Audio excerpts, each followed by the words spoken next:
ക്യാൻസറിനെതിരെ പൊരുതാനായി Calicut city service സഹകരണ ബാങ്കും MVR cancer സെന്ററും സംയുക്തമായി അവതരിപ്പിക്കുന്ന ക്യാൻസർ ചികിത്സാ സഹായ പദ്ധതിയാണ് മാസ് കെയർ.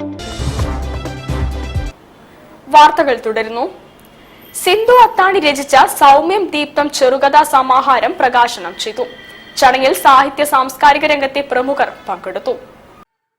സിന്ധു അത്താണി രചിച്ച സൗമ്യം ദീപ്തം ചെറുകഥാ സമാഹാരം ശ്രീനാരായണ ഗുരു മിനി ഹാളിൽ നടന്ന ചടങ്ങിൽ വെച്ച് PP ശ്രീധരൻ ഉണ്ണി കോർപ്പറേഷൻ കൗൺസിലർ അഗ്നിവേഷ് ചെറോത്തിന് നൽകി പ്രകാശനം ചെയ്തു.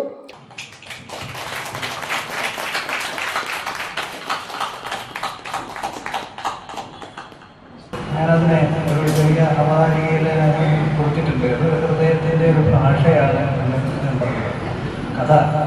കഥാകാരന്മാരെ ലഭിക്കുന്നുണ്ട്. അപ്പോൾ ഓരോ രചനയും പറഞ്ഞാൽ ഓരോ എഴുത്തുകാരുടെ ഹൃദയത്തിൻ്റെ ഭാഷയാണ്. ആ ഉൾക്കൊള്ളുന്ന കഥയ്ക്ക് ചിലപ്പോൾ ചില സന്ദേശങ്ങളുണ്ടാവും, സന്ദേശങ്ങളില്ലാതിരിക്കാം. അത് സമൂഹത്തെ സമുദ്ധരിക്കാൻ വേണ്ടിയുള്ളതാവാം.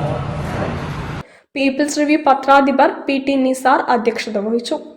KF George, Joseph Poothakkuzhi, P Gangadharan Nair, Ajitha Madhav, Aneesa Subaida, Purushu Kakkodi, Sathyanathan K, doctor Rajan Maniyadath, Shibudas Vengeri, Sathyabhama എന്നിവർ ആശംസകൾ നേർന്നു.